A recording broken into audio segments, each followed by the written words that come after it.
Nasema upate kumcha Bwana Mungu wako, ushike amri zake zote na sheria zake nazo kuamuru wewe na mwanao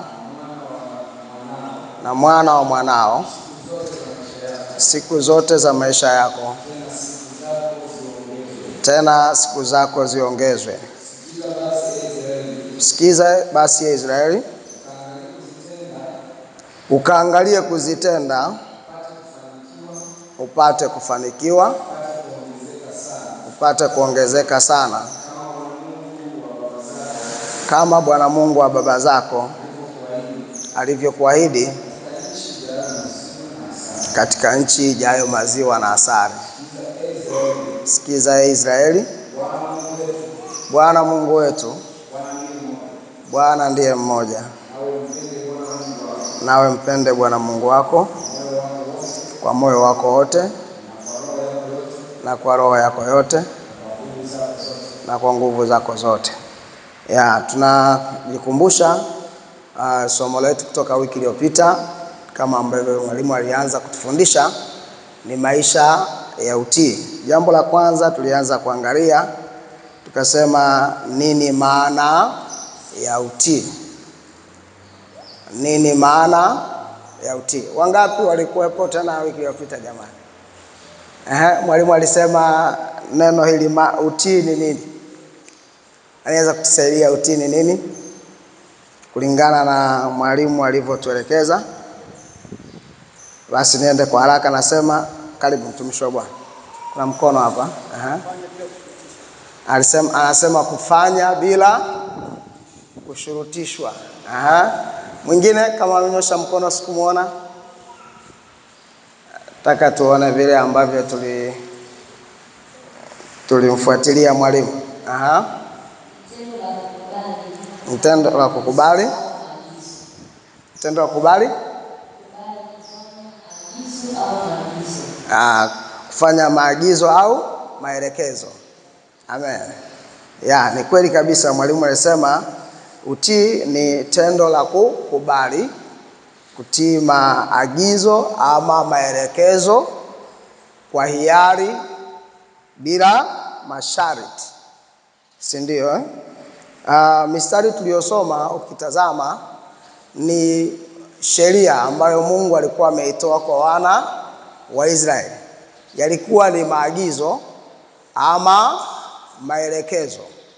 Na ukiangalia kwenye mistari ambayo tumeisoma, kwamba Mungu anachohitaji ni utii, kwenda sawa sawa na sheria yote ambayo Mungu alikuwa amewaagiza wana wa Israeli. Wana wa Israeli likuwa taifa la Mungu. Mungu alikuwa na agano nao. Pamoja na Mungu alikuwa na agano nao, lakini agano lao lilikuwa linaweza kushikiliwa na kitu kinachoitwa sheria au amri, ambazo wana wa Israeli walitakiwa kuzitii. Na tuliweza kuangalia sifa mbalimbali ambazo mwalimu alizitaja kwa mtu ambaye anakuwa mtii. Jambo mojawapo alisema mtu ambaye ni mtii anakuwa ni mtu mwenye adabu. Maana yake mtu mtii lazima atakuwa na adabu. Maana yake hawezi kwenda kinyume na maagizo ama maelekezo.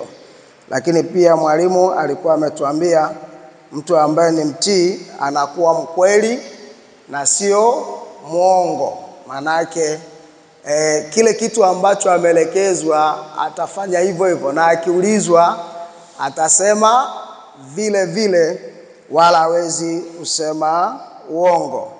Na akasema moja ya tokeo la kwanza lilitaja kwenye utangulizi wake kwamba matokeo ya mtu mtii atafanikiwa. Na mwalimu alitumia kielelezo kikubwa kutoka kwenye kitabu chetu cha Samueli wa kwanza sura ya 15 mstari wa 17 mpaka mstari wa 24.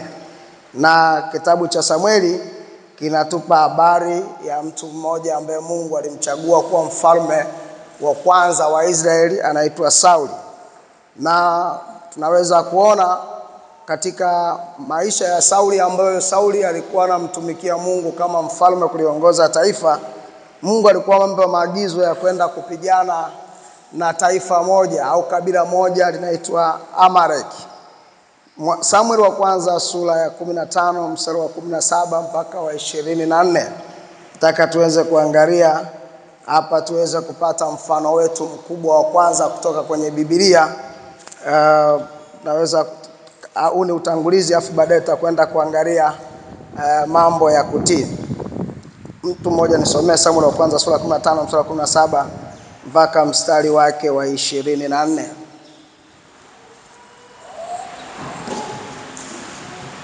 Nasema Ndio. Basi Samuel akasema, Ndio. mdogo na chumba. Basi Samuel akasema, Ndio. ingawa ulikuwa mdogo na chumba mwenyewe. Je, hukufanya kuwa kichwa cha kabila za Israeli? Ndio.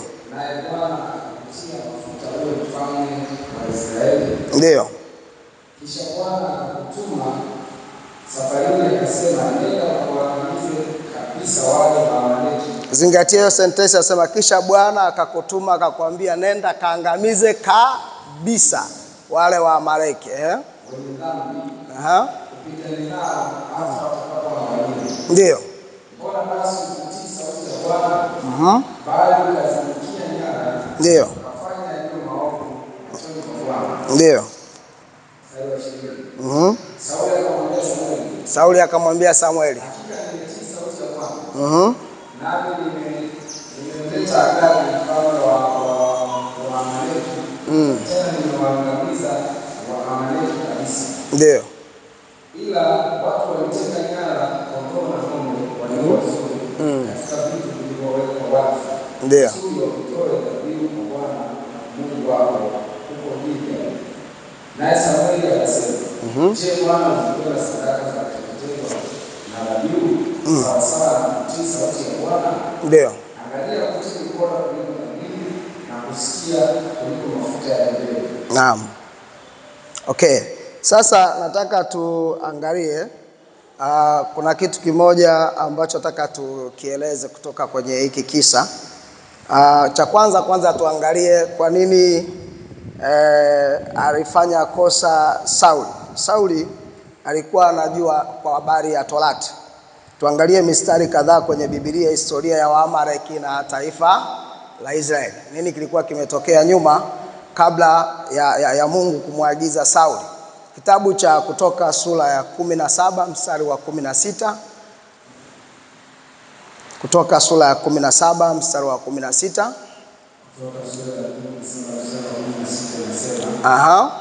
Basi Yoshua ndio akasema, Bwana ameapa, Bwana atakuwa na vita. Bwana atakuwa na vita na Amaleki kizazi baada ya kizazi. Hawa Amaleki walikuwa ni yale makabila mojawapo ambayo yalikuwa yako njiani kuwazuia Israeli wasiingie kwenye nchi ya Kanaani. Lakini tusome katika Kumbukumbu la Torati pia sura ya 25 mstari sura ya 25, Kumbukumbu la Torati sura ya 25 na mimi ni mstari wa 17. Tuanzie mstari wa 17.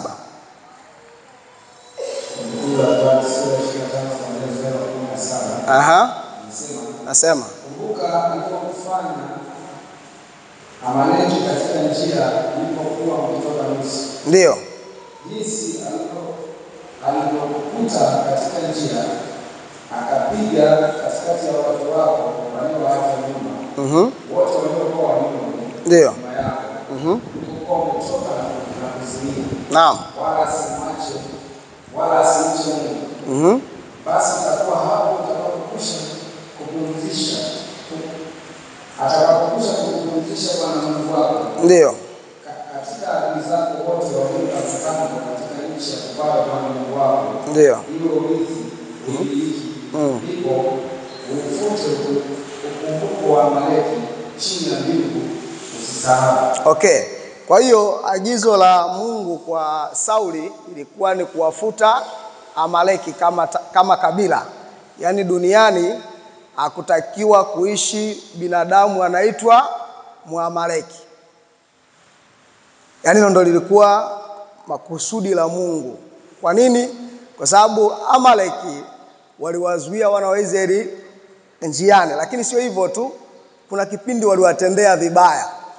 Sasa Mungu anamwambia Sauli, sawa, nenda ukaangamize Amaleki kabisa. Issue sio kwamba Sauli tu hakutii, ila Sauli alitii nusu.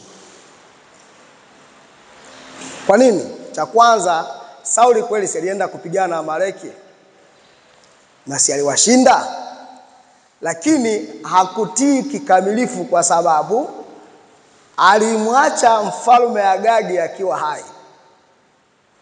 Lakini pia alichukua mali, kondoo na vitu vingine vizuri vya Amaleki kama mateka au nyara kama sadaka. Hapa tunaweza kusema nini? Kwamba moja ya jambo ambalo kama Wakristo tunahitaji kumuomba Mungu kutusaidia katika maisha yetu ya utii. Mungu anataka tuwe tuna utii kamili kwenye neno lake na sio nusu. Kuna mtu mmoja akasema utii nusu ni sawa na kutokutii kabisa. Sauli alitii nusu. Aliua Waamaleki wengine, lakini kwa sababu nyingine ilikuwa ni hivi: katika kipindi cha Agano la Kale, wafalme walipoenda kupigana vita, walipowashinda wale maadui zao, walipoziteka zile nchi, walikuwa kitu kimojawapo wanafurahia kukifanya ni kumkamata mfalme akiwa hai. Moja ya kumkamata, sababu ya kumkamata mfalme akiwa hai ilikuwa ni kwenda kuonyesha wale raia wake kwamba nimewashinda watu na mfalme wao ni huyu. Lakini jambo la pili ilikuwa ni kitendo cha zihaka. Sababu wale wafalme walipokuwa wakikamatwa hai, cha kwanza walikuwa wanakata madole gumba la miguu la mikono, alafu baadaye wanaenda kumweka kwenye jumba kama maonyesho ya kumdhalilisha yule aliyekuwa anamtesa. Wa mwanadamu kwa neno la Mungu, Yesu alikuwa tayari kutii chochote alichosema Mungu. Kwa hiyo sababu ya kwanza, umuhimu wa kutii tunaupata kwa Yesu. Kama ingelikuwa utii sio muhimu, Yesu asingekuwa na utayari kiasi hicho wa kutii chochote alichosema Mungu. Kama Yesu alitii chochote alichosema Mungu, maana yake kiwango cha mwisho ambacho Yesu alitii ilikuwa, kumbuka, mauti ya nini? Ya msalaba. Lakini kwa kufanya hivi Yesu alikuwa na sababu gani? Alikuwa anatufungulia njia ya sisi kumtii Mungu. Kwa hiyo huo ndio umuhimu wa kutii. Kama Yesu alitii, mimi ni nani? Na ndio maana ni muhimu sana sisi kujifunza kutii. Lakini kama ambavyo nimetangulia kusema, tunalitii neno la Mungu kwa sababu kama nilivyosema, sisi tumekuwa watoto wa Mungu. Kitabu cha Matendo ya Mitume sura ya 5 mstari wa 29. Matendo ya Mitume sura ya 5 mstari wa 29. Au tuanzie tu pale juu kuanzia labda 28. Akisema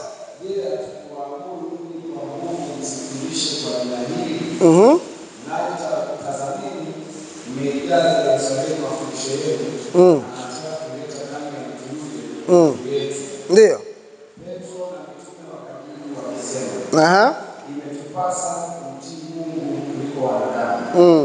Kwa hiyo huyu alikuwa ni Petro, ameshtakiwa na baraza lile la Sanhedrin, wazee wa Kiisraeli 70 waliokuwa wanasimamia mambo ya dini.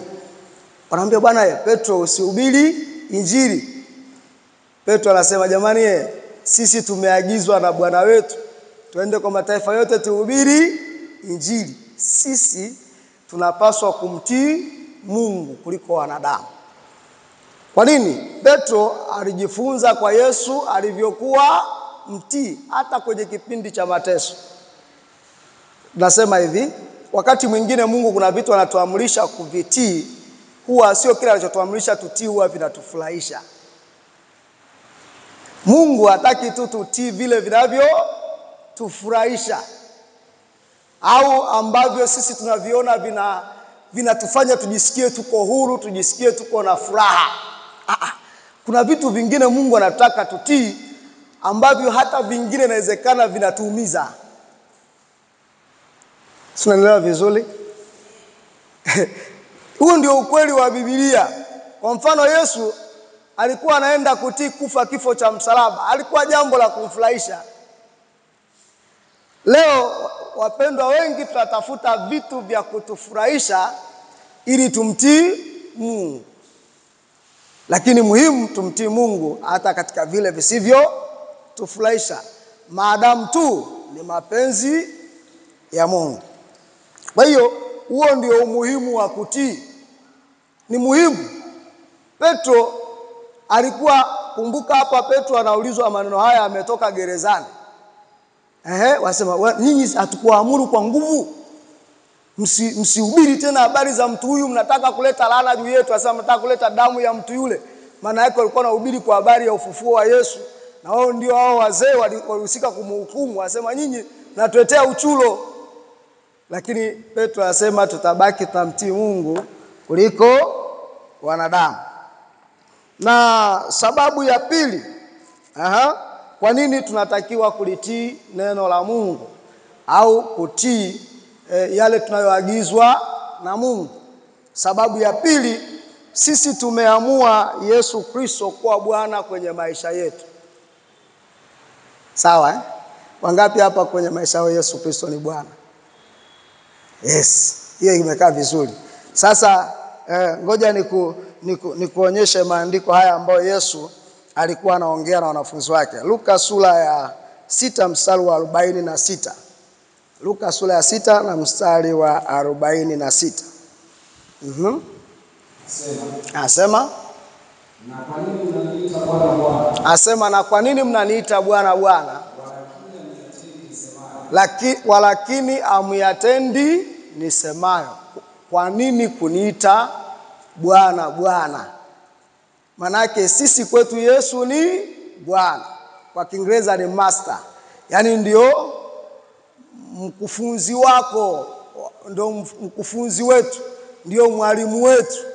Kile ambacho anatufundisha tunapaswa kufanya kama yeye. Na Biblia iko wazi kabisa katika kitabu cha Warumi sura ya 6 na mstari wa 16. Leo tunaangalia kwa habari umuhimu wa kutii. Kwa nini tunamtii? Ni muhimu kwa sababu kwetu Yesu ni Bwana. Sababu ya kwanza tumesema umuhimu wake kwa sababu Yesu mwenyewe alionyesha kielezo cha kutii. Lakini sababu ya pili kwa sababu Yesu ni Bwana. Karibu katika Warumi sura ya 6 mstari wa 16. Hamjui ya kuwa kwake yeye ambaye alijitoa nafsi zenu kuwa watumwa wake katika kumtii. Mmekuwa watumwa wake yule anayemtii, kwamba ni mtumishi wa dhambi mletao mauti, kwamba ni mtumishi wa utii mletao haki. Okay, ngoja tusome na tafsiri tusome kwa urahisi kwa mtumishi wa Mungu Mel. Tunachagua kumtii Yesu Kristo kwa sababu tumeamua awe Bwana wetu. Kwa yote ambaye unamtii, kama unatii neno la Mungu, maana yake Yesu Kristo ni Bwana. Nasema hakika mnajua kuwa Asema unakuwa mtumwa wa jambo lolote unalolitoa kujifanya. Rudia hapo. Asema chochote au yeyote unayemtii atakuwa bwana wako. Unaweza kufuata dhambi au kumtii Mungu. Asema kufuata dhambi kunaleta kifo cha kiroho, lakini kumtii Mungu kunafanya uhesabiwe na Mungu. Asema lakini kumtii Mungu unafanya uhesabiwe na Mungu, maana yake unahesabiwa haki. Sasa nizungumze tu kanuni moja hapa ya utii. Kwenye Biblia nzima ukiangalia kanuni ya utii, ili tuweze kutii tunahitaji jambo moja tu, ambalo hili tukiliweza kutii sio tatizo. Jambo lenyewe linaitwa kujitoa. Kuitii Biblia tunatakiwa kujitoa. Si kitu chepesi. Mfano, mtu ambaye ameamua kuwa mcheza karate lazima akubali kujitoa kufanya mazoezi mpaka aweze. Ndio maana maisha ya utauwa, maisha ya utii wa neno la Mungu lazima iwe ni mazoezi ambayo mtu anaamua kufanya kila siku. Hata kama leo hujaweza, lakini unatakiwa una lengo la kuweza. Kumtii Mungu sio jambo jepesi. Ni jepesi unapojitoa. Sinaelewa? Hiyo sentensi ngumu kidogo. Kumtii Mungu sio jambo jepesi, lakini jambo jepesi unapojitoa. Kabla hujajitoa, mimi nakwambia utaona Biblia ni ngumu. Anasemaga mzee wangu hapa, ukitaka kufanya mazoezi, kienda ile wiki ya kwanza ukakimbia siku ya kwanza, siku ya pili, kiamka asubuhi nakuta miguu yote inauma. Baadaye utasikia cha kujifia, maana yake unashindwa kujitoa kuvumilia nini? Ile changamoto ya maumivu unayopata. Yesu, Biblia inasema alijifunza kutii hata katika hali ya nini? Ya mateso. Tambalale kwa Yesu ni tambalale. Tambalale kwa Yesu hakuna milima. Tambalale. Sikiliza, Yesu alijifunza kutii hata kwa mateso. Ndio maana hata Petro yule mstari tumesoma ametoka gerezani. Alafu wakubwa wanamwambia, mheshimiwa, tulikwambia usiseme. Asema, jamani, tunapaswa kumtii Mungu hata kama tuko kwenye wakati nini? Mgumu. Kwa hiyo tunapaswa kumtii Mungu, tunapaswa kulitii neno la Mungu hata kama wakati fulani tunaona ni ugumu. Inawezekana tu pale utakapoamua kujitoa. Bwana asifiwe sana. Mwambie jirani yako, Yesu tusaidie. Lakini inawezekana tukiamua kujitoa. Kitu chochote ambacho utakipa kipaumbele utajitoa kwake. Tuko pamoja eh? Kwa mfano wanafunzi wanasoma chuo, si ndio? Wanajitoa, kuna muda wenzao wanalala, wengine wanatafuta namna ya kunywa kahawa ili tu asipate usingizi aendelee kujisomea. Si ndio eh? Mwambie jirani yako kujitoa. Kwa yoyote yule ambaye unataka kumtii, lazima ujitoe kwake. Jina la Bwana libarikiwe. Yani hata mfano hivi, nitoe mfano huu. Kwa sababu hata kama watu hawajaoa na kuolewa, kuna siku utaoa, kuna siku utaolewa. Mwanaume ambaye kama ni binti unataka akuoe, jambo la kwanza kama binti ambayo utakuwa ulifahamu, lazima uwe tayari kujitoa kwa huyo mwanaume. Utajitoa kwa namna gani? Utawaacha wanaume wengine wote, unaacha mpaka marafiki zako ili uendelee kumsikiliza yeye. Si unaelewa nachosema? Hapo kwa ninja. Shughuli ipo ndio. Tabu ni pale anapokuwa ninja. Alafu natakiwa utii.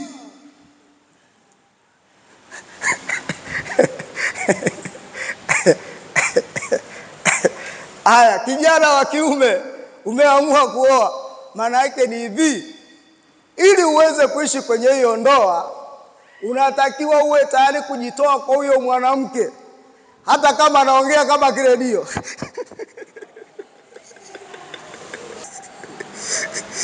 Ukishindwa, maana yake utii kuwepo, japo kwa mwanaume sio kutii, ni kupenda, lakini pia upendo huwa unaonyeshwa na kutii. Bwana asifiwe sana.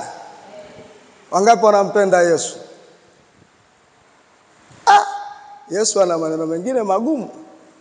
Hebu Ufunuo sura ya 2 mstari wa 10 tuone. Hivyo maneno kweli ya Yesu barahisi haya?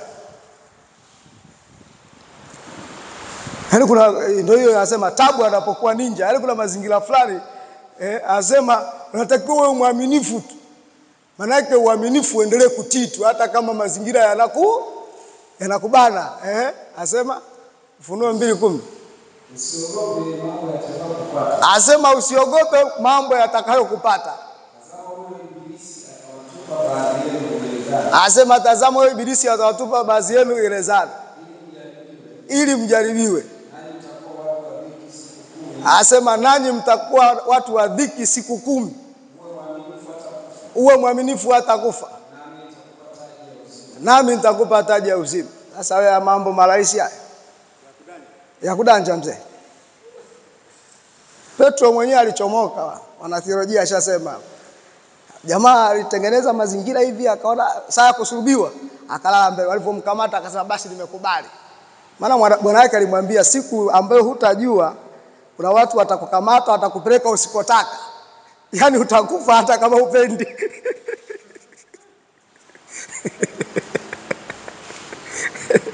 Jamaa akachomoka, walipomkamata akasema basi yaishe sasa.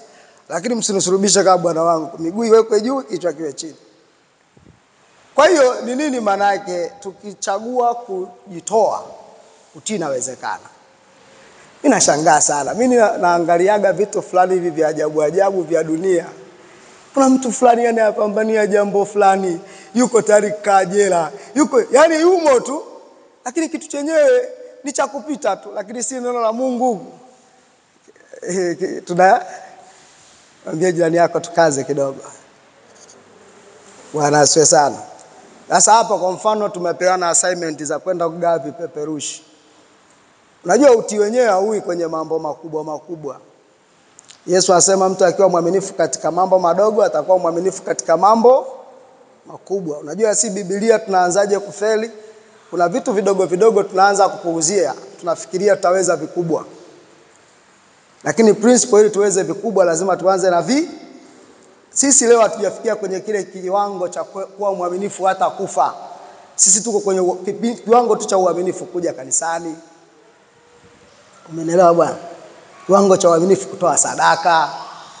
Kwani wangapi hapa shashikiwa pango? Usipomwacha Yesu tunakuchinja leo. Kuna mtu imeshamtokea hapo. Si hatuna hiyo. Yaani si vitu vyetu ni vidogo. Yaani anasemaga bishop wetu Maboya, akwambia siku hizi hakuna majaribu, kuna maudhi tu. Akwambia una majaribu. Sababu jaribu ni ama kufa ama kumkataa Yesu. Lakini sisi hamna hayo majaribu sasa hivi. Ni vitu tudogo. Njoo kwenye maombi ya mfungo.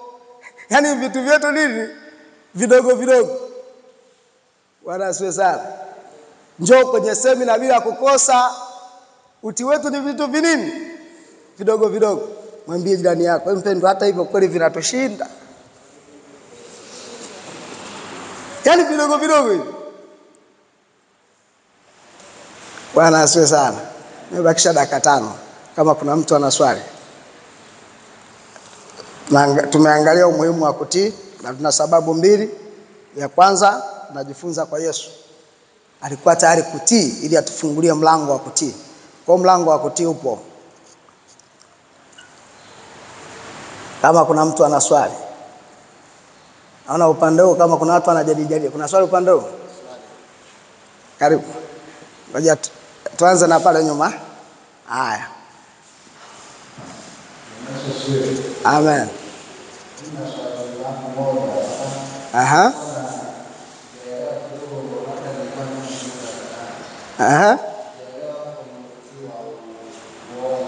Utii wa uongo.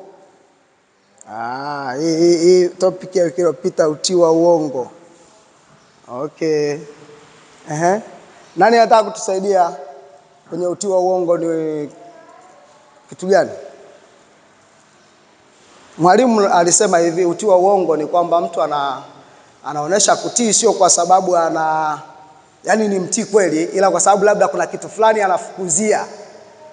Yaani sababu mtu kamwambia lala chini, ajua nikilala chini tu atanipa 5,000. Lakini sio kwamba isingekuwepo hela angelala chini.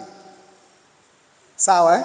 Kwa ina maana ili Mungu anachotaka utii wetu usiwe una sababu nyingine yoyote, sababu yetu hiyo ni kumpendeza Mungu. Nafikiri hiyo tumeweka sawa. Ngoja tupate swali kutoka kwa mzee wetu hapa tumalizie kwa discussion.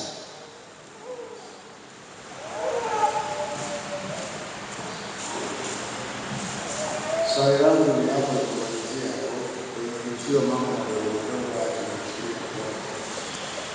ya tatizo ni nini, kwamba kwa sababu kuna adhabu ambayo tunapata au tumele na kwa nini hata mpaka tunashindwa kutii kwa sababu tunaona issue hapo ni nini, kwa sababu hakuna kwamba isipotiba ndio au mtu mwingine ndani Yesu kama mama ni madogo kitu kushinda kuyatii. Wow, ili swali nani tunajibu wanafunzi. Yaani sisi wenyewe ndio hatutii, sisi ndio tunajua. Na mimi mwalimu nimo, yaani sisi ndio hatutii. Sababu waga ni nini? Kwa mfano labda, Biblia inasema kila mtu aseme kweli na jirani yake. Wewe toka umekoka je kusema uongo? Sasa kumekosea kidogo. Tumekosea. Nauliza wiki hii. Wiki hii. Wiki hii. Hujasema uongo? Yapo sawa. Jamani, wangapi ambao yani wana uhakika je wiki hii nzima hajasema uongo? Weka mkono juu. Wiki 2 zilizopita wengi wamesema uongo. Wewe ambao hujanyosha mkono, kwa nini ulisema uongo? Yaani ndio hiyo sababu. Kwa nini ukutii vitu vidogo vidogo? Huyo nani? Jamani, hatuwezi kupata mchango. Mzee huyo. Inawezekana sio wewe, lakini nafikiri kwa nini vitu vidogo vidogo sisi tunashindwa kutii? Kuna sababu nyingine au kwa sababu hatupati tu adhabu? Maana kama Sauli alipozingua, falme ukaondoka. Unakumbuka mfano huo? Lakini si unaweza ukazingua. Sasa sababu ya nini hatutii vitu vidogo vidogo ya? Kwenye neno la Mungu yake tunazungumza. Kama una mchango wako, hebu ngoja atusaidie. Mpe mic mtumishi wa Bwana. Bwana Yesu asifiwe. Amen. Tunashindwa kutii vitu vidogo vidogo kama tumejizoeza mambo ya namna hiyo ya kutokuwa na discipline. Lakini pia wakati fulani tunajua kwamba hakuna adhabu ambayo itaendana na kutokutii kwetu. Kama mtu unajua kwamba nisipofanya hivi masaa mbele yangu, hakika huwezi kufanya kitu cha namna hiyo. Amen. Amen. Mzee anasema kuna sababu 2. Wote tumesikia Ya kwanza ni kwa sababu mazoea. Yaani kuna namna ya maisha ambayo tunaishi kama Sauli yani. Unajua mazoea. Karibu hapa mtumishi hapa. Mazoea. Mbona jana nilifanya hivi na hakuna noma ilitokea? Kisago yani hakuna kisago kilichotokea. Okay, karibu. Amen. Bila kile ni kwa sababu hatujafahamu thamani ya kutii. Hatujajua thamani ya kutii. Okay.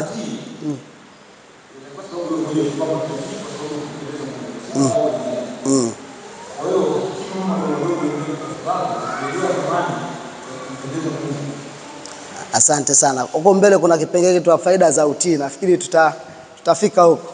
Kwa hiyo mwingine nani anataka kutuongezea? Dakika zetu zinakaribia kuisha. Karibu mtumishi wa Mungu. Mtumishi wa Mungu hapa anamweleza.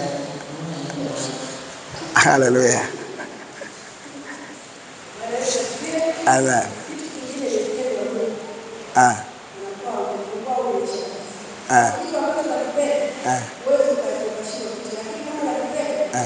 Kama unavyonipenda mimi.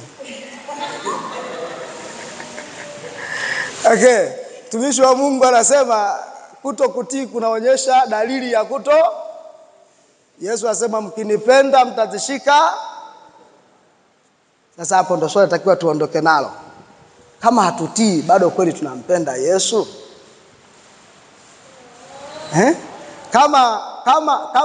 Kama hatutii, maana yake hatuhitaji kujinadi kwamba tunampenda Yesu. Lakini kama tunatii, hatutaki kujinadi pia tunampenda Yesu. Matokeo yetu yataonyesha kwamba ni nini ambacho tunakitii. Kwa hiyo watumishi wa Mungu, ni muhimu sana sisi wa Kristo.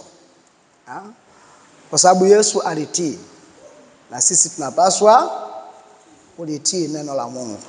Lakini pia hata kutii wenye kutuongoza. Unajua Biblia imetoa mtiririko wa kutii, sijui wake watini waume zenu, watoto tii wazazi wako. Inashuka hiyo inaanziaga kwanza kwa Mungu, alafu inashuka hiyo. Una mamlaka na nini na vitu vya namna hiyo. Kwa hiyo ni muhimu sana kulitii neno la Mungu.